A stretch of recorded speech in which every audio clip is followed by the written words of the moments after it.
Hello, everyone. My name is Ryan Cam. As you can probably tell, this is not life in the movies.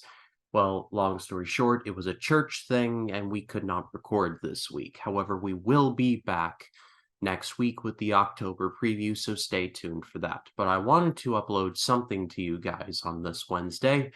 I just couldn't put my finger on what, and so I started putting up my Halloween decorations, and then it hit me like a Mack truck. This past weekend, I saw a movie called The Expend4bles. It was crap, and I wanted to talk about it. So here I am. The Expend4bles, yes, I know it is called The Expendables 4. I am not going to be calling it The Expendables 4 because some cheeky human being in the marketing department thought it would be cool, I guess, to do the whole gimmick where the 4 looks like an A, and so it looks like the Expend4bles. It basically follows the template of Scriphorum or Alien Cubed.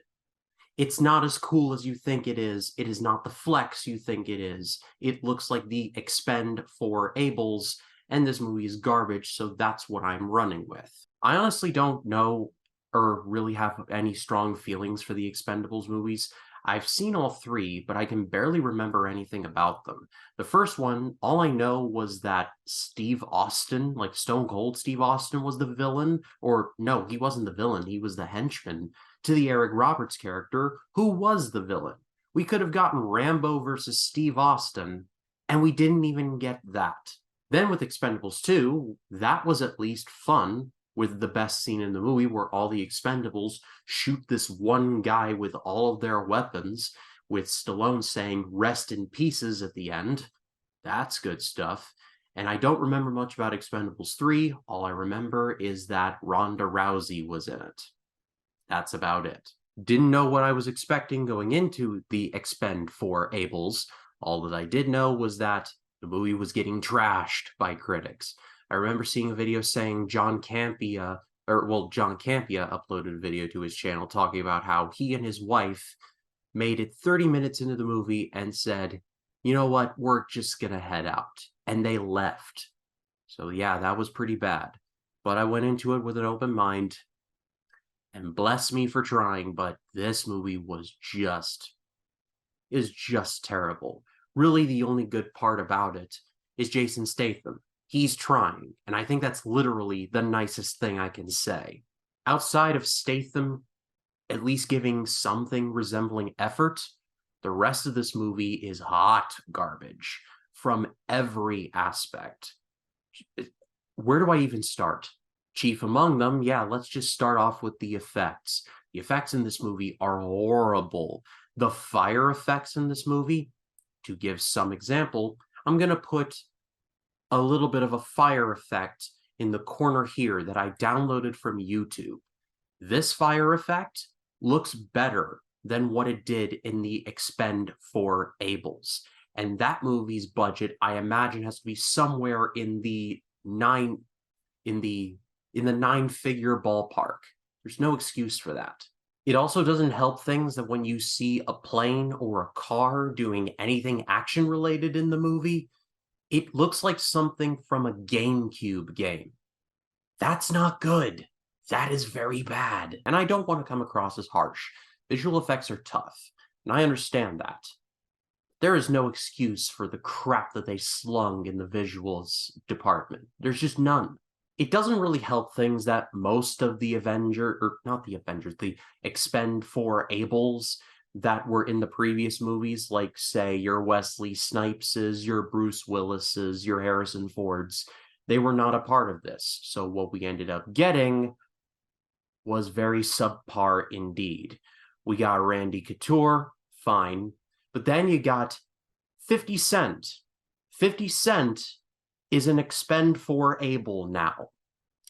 Now, I Get Money and In the Club as much as the next guy, but come on. It also does not help things that one of the action scenes in the movie kicks off with a song from 50 Cent. Up your shaft. The two villains in the movie, one of whom is played by Andy Garcia, more on him in a minute, just give the most generic villain performances of all time, especially the henchman. Like, no complexity. It's just, he just really likes offing people. And the Andy Garcia character just wants to start World War III so he can make money.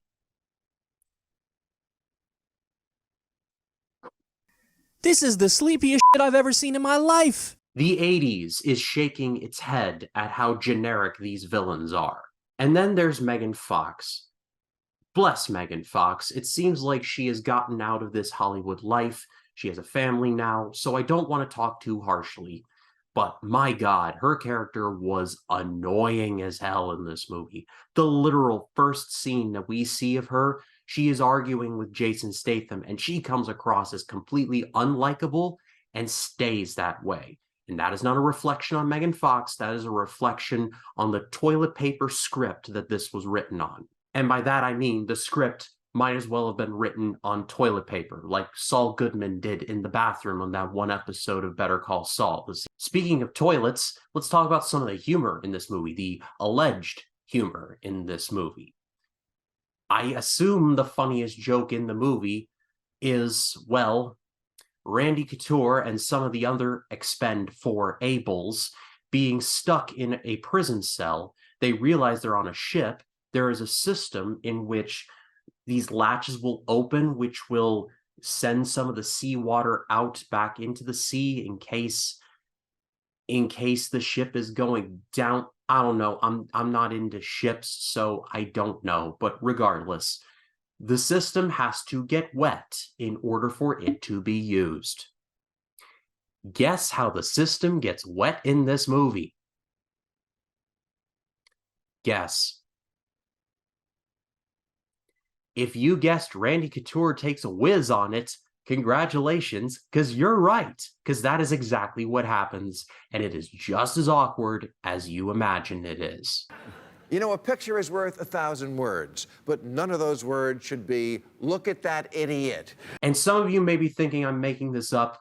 I cannot make something like this up. I simply can't.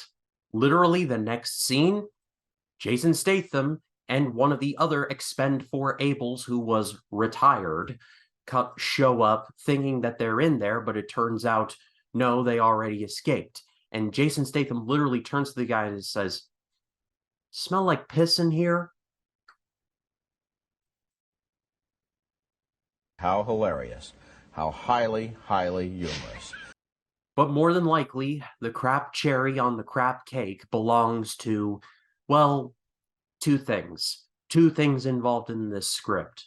Two of the absolute laziest plot devices that I think I've seen in a movie, quite frankly, in a while. And these are spoilers, but frankly, I don't care. Nobody is going to go see this movie, so here goes nothing.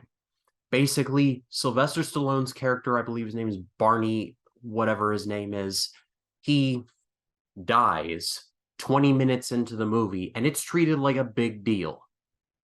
I knew as soon as this happened that I was like, we'll be seeing Mr. Stallone in about an hour. And I was right. They write this off as basically being he's done this before, and so he needed to do it in order to reveal who the identity of the main villain is, the Andy Garcia character. It's just as lame as you think it is, and it's set up from a gimmick earlier in the movie in which Christmas, the Jason Statham character, gets into a fight on Barney's behalf against a guy named Jumbo Shrimp, because this movie starts out in New Orleans, and the guy is really small. Play the Roger Ebert clip. It's a movie that makes me cringe even when I'm sitting here thinking about it. And then point number 2, when Andy Garcia's character first shows up, I said to myself, oh, very clearly he is the bad guy. And literally, Barney says, "That's my old friend from the CIA. We have known each other for 15 years. I'm like, you frickin' idiot. Like, that dude is very clearly the guy that you know is Ocelot, the supposed secret villain that this file was supposed to expose at the event of your death." It's all bullshit, folks. It's all bullshit, and it's bad for you. This movie's horrid. I don't care. Like, you just garbage. If I look like I'm barely functioning right now, it's because I am. I think this movie just broke me. And I understand this movie is an Expend4bles movie, so I understand what I'm reviewing here. But at least from what I remember of the other Expend4bles movies, they were at least fun. This felt like actual work, like I was actually putting work into something that I love. It's shit. That's all that it is. But I pass it off to all of you. What did you think of this movie? Don't see this movie. Please, for the love of everything, don't.